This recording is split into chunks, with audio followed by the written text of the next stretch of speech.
أعمالنا من يهده الله فلا مضل له ومن يضلل فلا هادي له. أما بعد فقد قال الله تبارك وتعالى في كلامه المجيد والفرقان الحميد: أعوذ بالله من الشيطان الرجيم. بسم الله الرحمن الرحيم. يا أهل الكتاب لا تغلوا في دينكم ولا تقولوا على الله إلا الحق إنما المسيح عيسى ابن مريم رسول الله وكلمته ألقاها إلى مريم وروح منه فآمنوا بالله ورسله ولا تقولوا ثلاثة انتهوا خيرا لكم إنما الله إله واحد سبحانه أن يكون له ولد له ما في السماوات وما في الأرض وكفى بالله وكيلا. صدق اللہ العظیم. حاضرین محترم، آج کی یہ مجلس نمبر شمار کے اعتبار سے 152 نمبر کی مجلس. آج کی اس مجلس میں سورۃ النساء کی آیت نمبر 171 سے انشاءاللہ آیت نمبر 176 تک کی آیات تفسیر کے ساتھ کی جائے گی. آج کی جو مجلس ہے یہ سورۃ النساء کی آخری مجلس ہے. آج انشاءاللہ سورۃ النساء تفسیر کے ساتھ مکمل ہو جائے گی. جو آیت میں نے آپ کے سامنے پڑھی ہے، اس آیت میں اللہ تعالیٰ نے نصارہ کی یعنی عیسائیوں کی بد اعتقادی کا ذکر فرمایا اور حضرت عیسیٰ علیہ السلام سے متعلق جو ان کے باطل عقائد ہیں ان کی تردید فرمائی. چنانچہ ارشاد فرمایا: یا اہل الکتاب لا تغلوا فی دینکم، اے کتاب والو دین کے سلسلے میں حد سے آگے نہ بڑھو. ولا تقولوا علی اللہ الا الحق، اور خدا کی شان میں، اللہ کی شان میں غلط بات نہ کرو.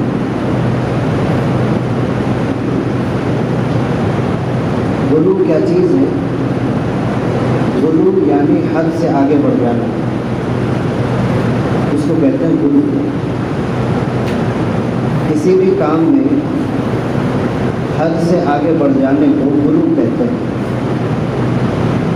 اور دین میں حد سے آگے بڑھ جانا یہ حرام. دین میں حد سے آگے بڑھ جانا حرام. نصارہ نے یہی کام کیا. عیسائیوں نے حضرت عیسیٰ علیہ السلام کی تعظیم میں اس قدر آگے بڑھ گئے کہ نبی اور رسالت سے ان کو اوپر اٹھا کر کے، نبوت اور رسالت سے اوپر اٹھا کر کے خدا کے برابر لا کھڑا کر دیا. اسی طرح یہود نے آپ کی مخالفت میں اس قدر حد سے وہ آگے بڑھے کہ آپ کے نبی اور رسول ہونے ہی کے منکر ہو گئے، حتیٰ کہ آپ کے قتل کرنے کی انہوں نے کوشش کی. اور ان کی سوچ میں وہ لوگ، ان کی سوچ میں انہوں نے حضرت عیسیٰ علیہ السلام کو گویا قتل کر دیا. لیکن اللہ تعالیٰ نے فرمایا کہ وما قتلوہ یقینا، انہوں نے ان کو قتل نہیں کیا، بل رفعہ اللہ الیہ، اللہ تعالیٰ نے ان کو آسمانوں پر اٹھا لیا. بہرحال تو یہاں اللہ تعالیٰ نے اہل کتاب سے، خواہ وہ نصارہ ہوں یا یہود ہوں، ان سے فرمایا کہ اپنے دین کے سلسلے میں حد سے آگے نہ بڑھو. اور ظاہر ہے کہ یہ حکم ہمارے لیے بھی ہے. ہم بھی دین کے سلسلے میں حد سے آگے نہ بڑھیں، یہ ہمارے لیے بھی ضروری ہے کہ لوگوں نے بزرگان دین کو اس قدر شان والا مانا کہ ان کی شان کو بڑھاتے بڑھاتے کسی کو اولاد دینے والا، کسی کو حاجت روا، کسی کو مشکل کشا اور کسی کو پریشانیوں کا دور کرنے والا، آسانیوں کا پیدا کرنے والا، اولاد کا دینے والا بنا لیا۔ یہ جو غلو ہوا یہ بالکل حرام، ناجائز۔ اس طرح کا عقیدہ رکھنے والا کفر کے درجے میں اور شرک کے زمرے میں آ جاتا ہے۔ اس لیے کہ اللہ تعالی شانہ کو یہ ہرگز لائق اور پسند نہیں کہ اللہ تعالیٰ کی ذات اور صفات میں کسی کو شریک کیا جائے۔ اللہ تعالیٰ کی ذات تنہا تنہا ہر ایک کے لیے کافی ہے۔ کسی کو اولاد دینے کے لیے اللہ کو دوسرے کے سہارے کی ضرورت نہیں ہے۔ کسی کے تکلیف کو دور کرنے کے لیے اللہ کو کسی کے سہارے کی ضرورت نہیں ہے۔ تو جب اللہ تعالیٰ ہر ایک کے لیے کافی ہے تنہا، تو پھر آپ کا شریک کیسے کوئی ہو سکتا ہے؟ اور کوئی اگر آپ کا کسی کو شریک بنائے گا تو اللہ اس شرک کو کیسے گوارا کرے گا؟ تو لوگوں نے حد سے زیادہ بزرگان دین کے مقام کو بڑھاتے ہوئے اللہ تک ان کو پہنچا دیا۔ اسی طرح اور بھی معاملات ہیں جن کا تعلق ہمارے دین کے معاملات سے ہے۔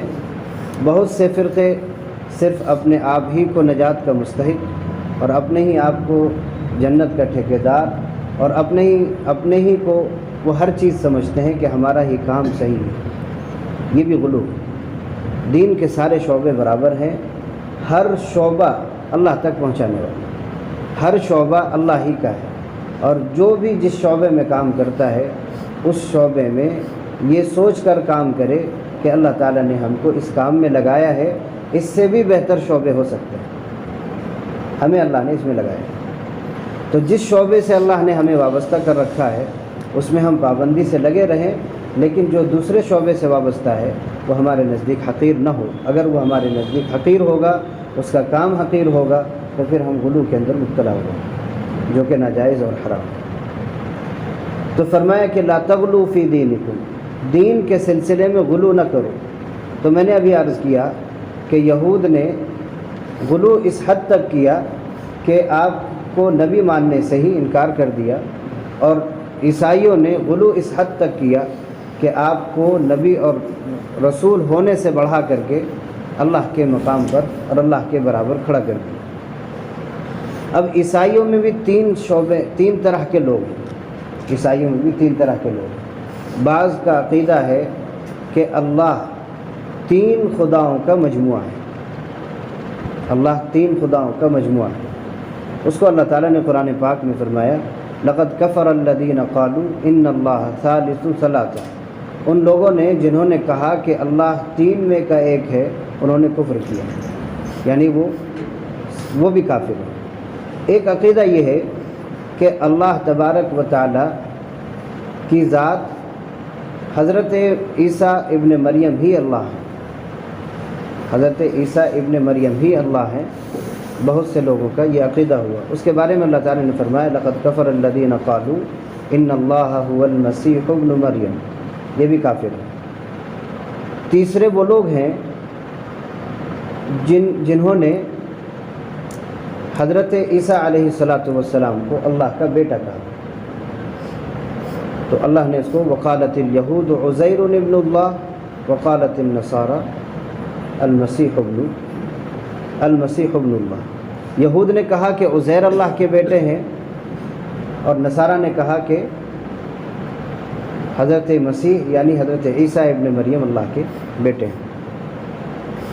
انہوں نے ان لوگوں کے جو الگ الگ ماننے کا جو طریقہ ہے، تو کسی نے کہا کہ حضرت عیسیٰ ہی اللہ ہے، کسی نے کہا کہ نہیں تین خداؤں میں سے ایک ہے۔ اور تین خداؤں میں کس کو شمار کرتے ہیں؟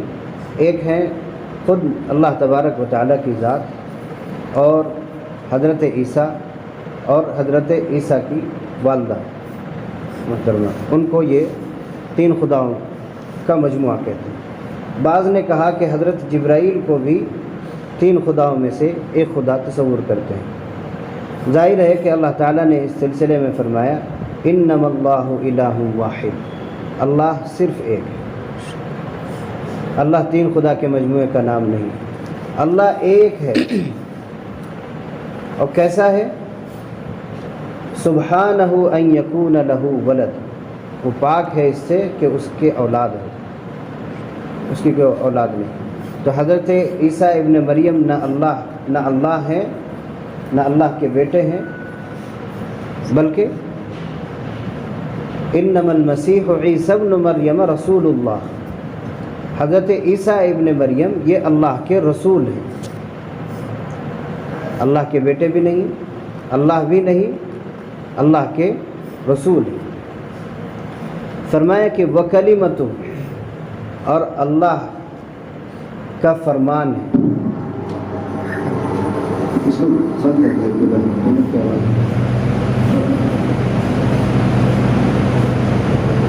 تو یہ حضرت ابن مریم کے بارے میں فرمایا کہ یہ اللہ کے کلمہ ہے، یعنی اللہ کا فرمان۔ اسی کلمے سے اللہ تعالیٰ نے آپ کو پیدا فرمایا۔ کیا ہے وہ کلمہ؟ وہ کلمہ ہے لفظ کن۔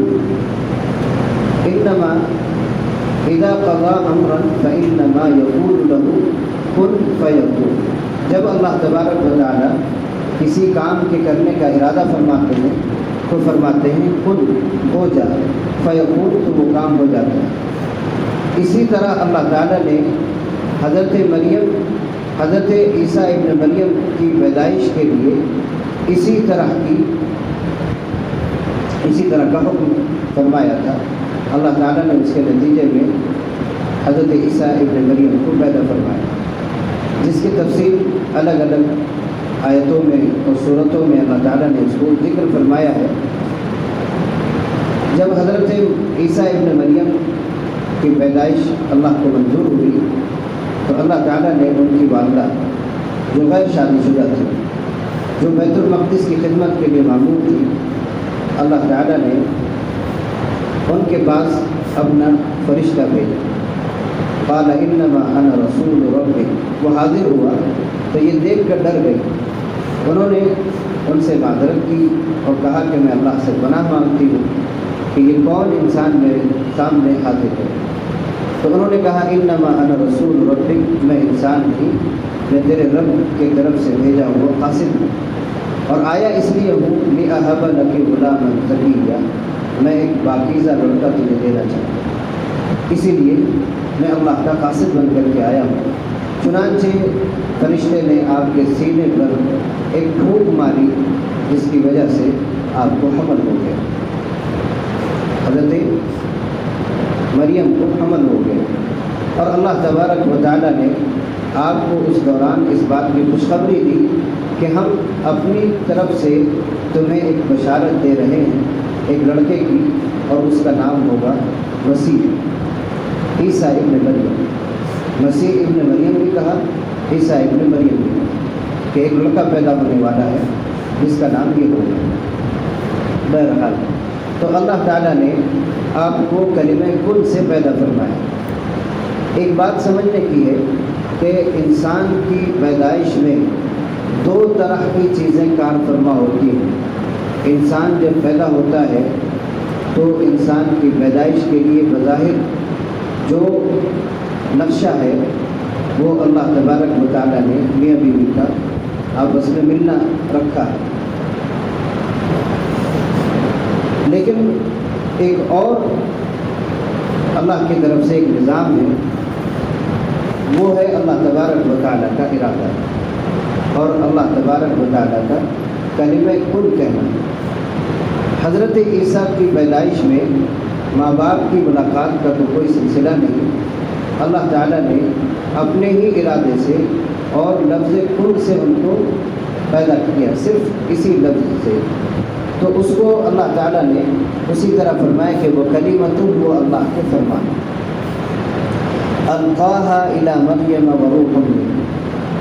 یہاں اللہ تعالیٰ نے فرمایا کہ وہ کلمہ کن ہم نے حضرت مریم تک پہنچا دیا، اور ایک روح تھی جو اس کی طرف سے پیدا ہوئی، اسی کی طرف سے پیدا ہوئی۔ اللہ نے ان کے اندر روح ڈال دی، جان ڈال دی، اور وہ جان حضرت عیسیٰ کی شکل میں پیدا ہوئی۔ چنانچہ حضرت عیسیٰ کی پیدائش کے ذکر کے بعد اللہ تعالیٰ نے فرمایا فآمنوا باللہ ورسولہ، چنانچہ اللہ اور اس کے رسول پر ایمان لانا، اللہ پر تو ایمان لانا ہے، ساتھ میں رسول جو اس وقت کے موجودہ رسول ہیں ان پر بھی ایمان لانا ضروری ہے۔ وَلَا تَقُولُوا ثَلَاثَةٌ، اور یہ نہ کہو کہ خدا تین ہے، یہ نہ کہو اللہ تین ہے، یہ نہ کہو۔ انتہوا خیرا لکم، اس بات کے کہنے سے باز رہو، یہ تمہارے لیے بہتر ہے۔ اگر ایسا کہو گے تو تم کافر ہو جاؤ گے۔ اپنے آپ کو مسلمان سمجھتے رہو اور اللہ کے محبوب اپنے آپ کو سمجھتے رہو، لیکن اگر ایسا عقیدہ ہے تو تم کافر ہو جاؤ۔ فرمایا انما اللہ الہ واحد، اللہ ایک ہے، سبحانہ ان یکون لہ ولد، وہ پاک ہے اس بات سے کہ اس کی کوئی اولاد ہو۔ لہ ما فی السماوات و ما فی الارض، زمین و آسمان کی ساری بادشاہت اسی کے لیے۔ یہاں اللہ نے فرمایا کہ زمین و آسمان میں جو بھی کچھ ہے اس کا مالک بھی اللہ ہے اور اس میں تصرف کے حقدار بھی اللہ ہے۔ ہر چیز اللہ کے ارادے اور اللہ کے اختیار سے ساری چیز ہوتی ہے۔ لہذا جب اللہ تبارک و تعالیٰ کی کہ ہر چیز اللہ کے تابع ہے تو اس کو اولاد کی کیا ضرورت ہے، اس کو بیوی کی کیا ضرورت ہے، اس کو شریک کی کیا ضرورت ہے؟ نہیں ہے کوئی ضرورت۔ اس کو اللہ نے دوسری جگہ ارشاد فرمایا بدیع السماوات والارض، زمین و آسمان کو وجود بخشنے والا اللہ ہے۔ انا یکون لہ ولد، اس کو اولاد کیسے ہوگی؟ ولم تکن لہ صاحبہ، اس کی تو کوئی بیوی نہیں۔ جب اس کی کوئی بیوی نہیں تو اولاد کہاں سے؟ اللہ تبارک و تعالی اولاد سے بھی پاک ہے، بیوی سے بھی پاک ہے، اور ہر طرح کی وہ چیزیں جس کے انسان محتاج ہیں اللہ پاک، اس لیے کہ اگر کوئی شخص محتاج ہے تو وہ اللہ نہیں ہو سکتا۔ اللہ ہونے کے لیے ضروری ہے کہ وہ ساری چیزوں سے پاک ہو، اور اللہ ہر عیب سے پاک ہے۔ ہمارے نزدیک جو چیز عیب نہیں کہلاتی ہے، جیسے کہ ہاتھ کا ہونا، پیر کا ہونا، زبان کا ہونا، آنکھ کا ہونا، اللہ کے لیے یہ ساری چیزیں عیب ہیں۔ اللہ جسم سے بھی پاک ہے، آنکھ سے بھی پاک ہے، ہاتھ سے بھی پاک ہے، پیر سے بھی پاک ہے، ہر چیز سے اللہ پاک ہے۔ تو اولاد سے بھی پاک ہے اور بیوی بچوں سے بھی پاک ہے۔ وَكَفَى بِاللَّهِ وَكِيلًا، اللہ ہی کافی ہے سب چیز کی دیکھ بھال کے لیے۔ اللہ کے علاوہ کی کسی کام میں ضرورت نہیں ہے۔ اللہ کو ضرورت نہیں ہے کہ یہ بھی کام کرنے کے لیے فلاں کو رکھ لیا جائے، اس کام کے لیے فلاں کو رکھ لیا جائے، نہیں، اللہ بیک وقت ہر کام کرنے کے لیے کافی ہے۔ فرمایا کہ لن یستنکف المسیح ان یکون عبدا للہ ولا الملائکۃ المقربون۔ اس آیت میں اللہ تعالیٰ نے ارشاد فرمایا کہ حضرت عیسیٰ ابن مریم کو اللہ کا بندہ ہونے میں کوئی عار نہیں ہے، ان کو کوئی شرمندگی محسوس نہیں ہوتی ہے کہ وہ اللہ کا بندہ ہو جائے، اور نہ فرشتوں کو اس بات میں کوئی شرمندگی ہے۔ یہاں کیوں یہ بات کہنا چاہتے ہیں؟ اس آیت کا ایک شان نزول ہے، تفسیر مظہری میں لکھا ہے کہ نجران سے ایک وفد نبی کریم صلی اللہ علیہ وسلم کی خدمت میں آیا اور کہا کہ یا محمد انک تعیب صاحبنا، تم نے ہمارے ساتھی یعنی ہمارے صاحب کو تم نے عیب دار کیا، ان میں عیب لگا دیا۔ تو پوچھا نبی کریم صلی اللہ علیہ وسلم نے کہ میں نے کیا کہا جن کو میں نے ان کا عیب بیان کیا، میں نے کیا بات کہی؟ تو انہوں نے کہا کہ تقول انہ عبد اللہ ورسولہ، تم کہتے ہو کہ وہ اللہ کے بندے ہیں، اللہ کے رسول ہیں۔ یہ بات کہنا یہ اس بات کی علامت ہے کہ تم نے ان پر عیب لگایا، ان کی گویا غیبت کی ہے۔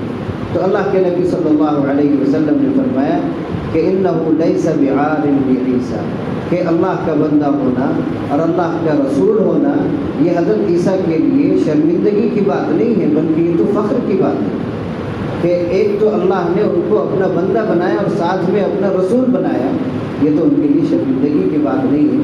تم تو اپنی طرف سے یہ سمجھتے ہو کہ ان کے مقام کو ہم نے گھٹا دیا، نہیں، ان کا مقام وہی ہے، بلکہ ان کا مقام تو بہت اعلیٰ ہے، تم سے کہیں اونچا ہے۔ تو فرمایا کہ لن یستنکف المسیح، حضرت عیسیٰ ابن مریم کے لیے یہ بات شرمندگی کا باعث نہیں ہے کہ وہ اللہ کا بندہ ہو، نہ فرشتوں نہ مقرب فرشتوں کے لیے یہ بات عار کی ہے۔ اور ساتھ میں فرمایا ومن یستنکف، جو شخص عن عبادته اللہ کی بندگی سے عار محسوس کرتا ہے، ویستکبر اور تکبر کرتا ہے، فسیحشرهم الیہ جمیعا تو اس کو ہم اپنے پاس میدان محشر میں ایک بار جمع کریں گے، اور جمع کریں گے تو کیا ہوگا؟ انصاف والا معاملہ فرمائیں گے کہ اگر کوئی عار محسوس کرے گا اپنے بندے ہونے میں تو اللہ تعالیٰ اس کو جہنم میں داخل کرے۔ اسی کو اگلی آیت میں ارشاد فرمایا ہے۔ اللہ تعالیٰ نے قرآن پاک میں ایک جگہ ارشاد فرمایا کہ حضرت عیسیٰ ابن مریم نے خود اس بات کا اعلان کیا، یا بنی اسرائیل اعبدوا اللہ ربی وربکم، کہ اے بنی اسرائیل تم اللہ کی عبادت کرو جو میرا بھی رب ہے اور تمہارا بھی رب ہے۔ جب خود حضرت عیسیٰ ابن مریم اس بات کا اعلان کر رہے ہیں کہ میں اللہ کا بندہ ہی ہوں اور اللہ میرے رب ہیں اور تمہارے بھی رب ہیں، تو وہ اللہ کیسے ہوئے؟ اس لیے اگر کوئی اس بات کا عقیدہ رکھتا ہے کہ وہ اللہ ہیں یا اللہ کے بیٹے ہیں تو وہ اللہ کی ذات میں شرک کرتا ہے، اور شرک کا ٹھکانہ جہنم ہے۔ فرمایا فَأَمَّا الَّذِينَ آمَنُوا وَعَمِلُوا الصَّالِحَاتِ، اسی کے بارے میں فرما رہا ہے کہ ہم جہنم میں، ہم میدان محشر میں جمع کریں گے تو کیا کریں گے؟ فرمایا کہ جو لوگ ایمان لائیں گے اور اعمال صالحہ کریں گے فَيُوَفِّيهِمْ أُجُورَهُمْ تو ہم ان کو پورا پورا اجر دیں گے، ان کے اعمال صالحہ کے اجر کو ایک ذرہ برابر بھی ضائع نہیں کریں گے۔ ایسا نہیں کہ اس نے نیکی کی ہے اور ہمارے فرشتوں نے اس کو لکھا ہے، ایسا ہو نہیں سکتا۔ وَيَزِيدُهُم مِّن فَضْلِهِ اور اپنے پاس سے، اپنے فضل سے مزید ہم دیں گے، مزید ہم عطا کریں گے۔ مزید کی تفصیل، مزید کے بارے میں لکھا ہے تفسیر ابن کثیر میں کہ مزید کا مطلب یہ ہے کہ اللہ تعالیٰ اس کو شفاعت کا حق دے گا، اہل ایمان کو ان لوگوں کے بارے میں شفاعت کا حق دیں گے جن پر جہنم واجب ہو چکی۔ اور اجورہم کا مطلب یہ ہے کہ ہم ان کو پورا پورا اجر دیں گے، اس کا مطلب یہ ہے کہ اللہ تعالیٰ جنت میں ٹھکانہ کرے گا۔ اور اگر سمجھا جائے تو اللہ تعالیٰ جنت میں جو خاص نعمت عطا فرمائیں گے وہ اللہ تعالیٰ کا دیدار ہے، للذین احسنوا الحسنى وزیادہ، اللہ تعالیٰ نے ذکر فرمایا تو اللہ تعالیٰ کا وہاں دیدار نصیب ہے۔ جنت کے ساتھ اللہ کا دیدار یہ مزید ہے، یہ اضافی چیز ہے۔ فرمایا وَأَمَّا الَّذِينَ اسْتَكْبَرُوا وَاسْتَكْبَرُوا اور وہ لوگ جنہوں نے بندگی کو عار سمجھا اور تکبر کیا، فَيُعَذِّبُهُمْ عَذَابًا أَلِيمًا تو اللہ انہیں دردناک عذاب دے۔ لہذا اگر اللہ کے عذاب سے بچنا ہے تو پھر ایمان لاؤ اور اپنے آپ کو بندوں میں شمار کرو۔ وَلَا يَجِدُونَ لَهُم مِّن دُونِ اللَّهِ وَلِيًّا وَلَا نَصِيرًا اور جب عذاب ہوگا تو کوئی وہاں اللہ کے علاوہ حمایتی بھی نہیں ہوگا، کوئی مددگار بھی نہیں، نہ کوئی مدد کے لیے آئے گا جس کو لوگوں نے معبود بنا رکھا ہے وہ آئیں گے، اور نہ کوئی آئے گا، بلکہ اللہ ہی کی ذات وہاں موجود ہوگی، اور اللہ کی انہوں نے بندگی نہیں کی تو اللہ ان کی مدد بھی نہیں فرمائے گا۔ اگلی آیت ہے یا ایھا الناس قد جاءکم برہان من ربکم وانزلنا الیکم نورا مبینا۔ اس آیت میں اللہ تعالیٰ نے پوری انسانیت سے خطاب کیا، نہ یہود صرف نہ نصارہ بلکہ پوری انسانیت سے خطاب کیا کہ اے لوگوں تمہارے پاس تمہارے رب کی طرف سے ایک دلیل آ چکی ہے، ایک حجت آ چکی ہے۔ دلیل سے مراد ہے نبی کریم صلی اللہ علیہ وسلم کی ذات، کہ اللہ تعالیٰ نے اپنا پیغمبر، محبوب ترین پیغمبر، آخری نبی اب بھیج دیا۔ وَأَنزَلْنَا إِلَيْكُمْ نُورًا مُبِينًا اور ہم نے تمہاری طرف ایک کھلی ہوئی روشنی بھیج دی۔ کھلی ہوئی روشنی سے مراد ہے قرآن کریم، یعنی اللہ تعالیٰ یہ کہنا چاہتے ہیں کہ ہم نے تمہارے پاس اپنا کلام بھی بھیجا اور اپنا رسول بھی بھیجا جو تمہیں میرا کلام پڑھ کر کے سنائے گا، لہذا تم ان کی ہر بات کو مانو، جو بات وہ کہیں گے وہ بات حق ہوگی، ان پر ایمان لے آنا، اور جو ان پر ایمان نہیں لائے گا وہ کافر ہوگا۔ فرمایا کہ فَأَمَّا الَّذِينَ آمَنُوا بِاللَّهِ چنانچہ جو لوگ اللہ پر ایمان لائیں گے، وَاعْتَصَمُوا بِهِ اور اس پر مضبوطی کے ساتھ قائم رہیں گے فَسَيُدْخِلُهُمْ فِي رَحْمَةٍ مِّنْهُ تو اللہ تعالیٰ اپنی رحمت میں اس کو داخل کر دیں گے، وفضل اور اپنے فضل میں اس کو داخل کر دیں گے، یعنی اللہ تعالیٰ اس کو اپنا فضل عطا کریں گے اور اپنی رحمت عطا کریں گے۔ اگر اس نے کوئی غلطی کی ہوگی تو اللہ تعالیٰ اپنی رحمت سے اس کو معاف کر دیں گے، اور نیک اعمال اس نے کیے ہوں گے تو اللہ تعالیٰ اپنے فضل سے اس کو جنت میں داخل فرمائیں گے۔ وَيَهْدِيهِمْ إِلَيْهِ صِرَاطًا مُسْتَقِيمًا اور انہیں سیدھے راستے کی رہنمائی کر دیں گے، غلط راستے کی طرف یہ چل کر کے نہیں جائیں گے۔ ایک آیت ہے جس پر یہ صورت مکمل ہو رہی ہے، آپ لوگ تھوڑا چست ہو جائیں، اس میں سمجھنے کے لیے اس کو چست ہونا ضروری ہے۔ فرماتے ہیں یستفتون قل اللہ یفتیکم فی الکلالہ، اس آیت میں اللہ تعالیٰ نے ایک مسئلہ میراث کا بیان کیا۔ میراث کا مسئلہ سمجھنے کے لیے، میراث سمجھ رہے ہیں کہ جس شخص کا انتقال ہو جائے اس کا چھوڑا ہوا مال میراث کرنا، جس کو ترکہ بھی کہتے ہیں۔ تو یہاں اللہ تبارک و تعالیٰ میراث کے مسئلے کو بیان کر رہے ہیں، اور ساتھ میں یہ میراث ہے کلالہ۔ کلالہ کہتے ہیں اس شخص کو جس کے نہ اصول ہو نہ فروع ہو، نہ جس کے باپ دادا موجود ہو نہ ماں موجود ہو، نہ بیٹے کوئی اولاد موجود ہو، اس کو کہتے ہیں کلالہ۔ اگر ایسے شخص کا انتقال ہو جائے جس کے نہ ماں باپ ہو نہ اولاد ہو تو اس کے مال کا وارث کون ہوگا؟ اس سے پہلے سورۃ النساء کی شروع میں اللہ تعالیٰ نے میراث کی پوری تفصیل وہاں بیان کی کہ جس کے ماں باپ ہو اس کو کیا ملے گا، جس کی بیوی ہو اس کو کیا ملے گا، جس کے اولاد ہو اس کو کیا ملے گا، بیٹی ہو تو کیا ملے گا، بیٹا ہو تو کیا ملے گا، سارا کچھ ذکر کیا۔ لیکن یہاں اللہ تعالیٰ ذکر کرتے ہیں کہ اگر کسی شخص کا انتقال ہو گیا اور اس کے نہ ماں باپ ہیں نہ اولاد تو اس کا وارث کون ہے؟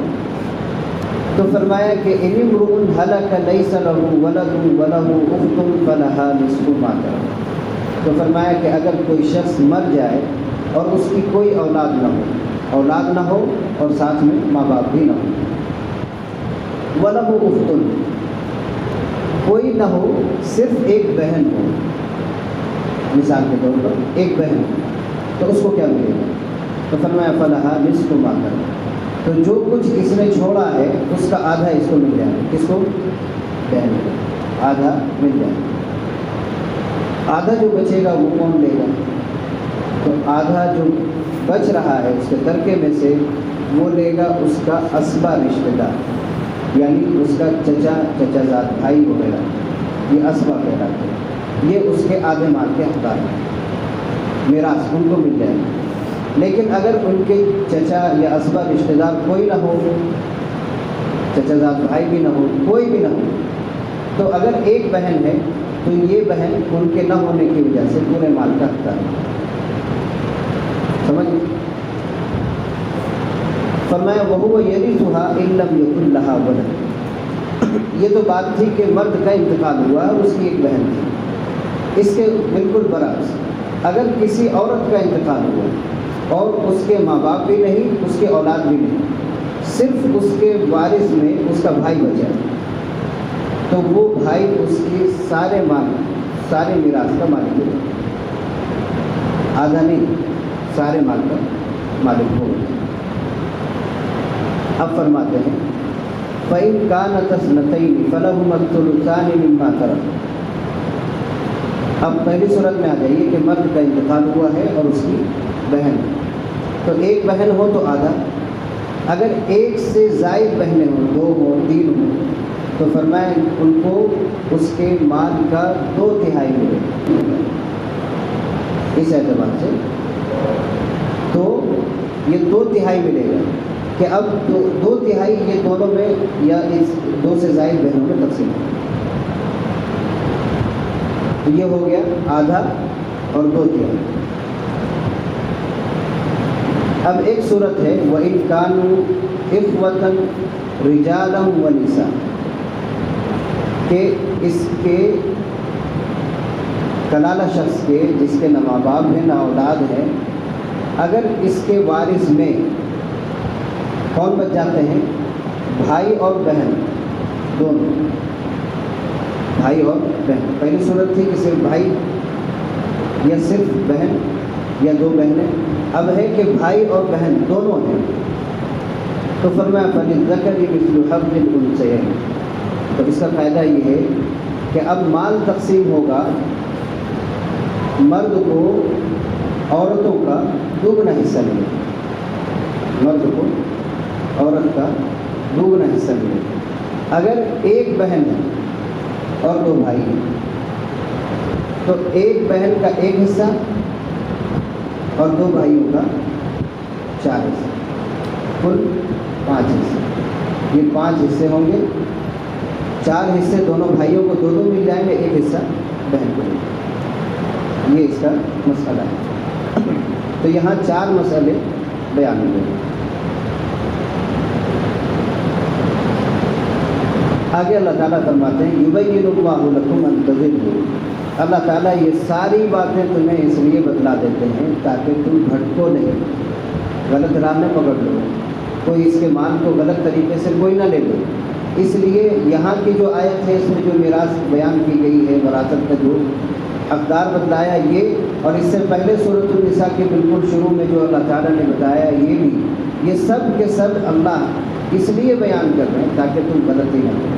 ایسا نہ ہو کہ بہنوں کا حق دبا لیا جائے، ایسا نہ ہو کمزوروں کا حق دبا لیا جائے، ایسا نہ ہو کہ سارا کا سارا بڑا بھائی رکھ لے اور سب محروم ہیں، ایسا نہ ہو۔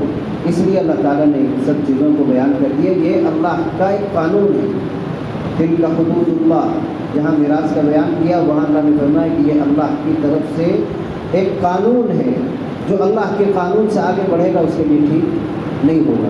چنانچہ اگر کوئی اپنے بھائیوں کو بہنوں کو وراثت میں محروم کرتا ہے تو اللہ تعالیٰ کل قیامت کے دن جنت سے اس کو محروم کر دے گا۔ حدیث پاک کے اندر آتا ہے من قطع میراث وارثہ قطع اللہ میراثہ من الجنہ، جو شخص اپنے وارث کے میراث کا حق کاٹ دے گا، ختم کر دے گا، نہ دے گا، اللہ تعالیٰ اس کو جنت سے دور کر دے گا۔ واللہ بکل شیء علیم، اللہ تعالیٰ ہر چیز کا علم رکھنے والا، کوئی بھی چیز اللہ کے علم سے باہر نہیں۔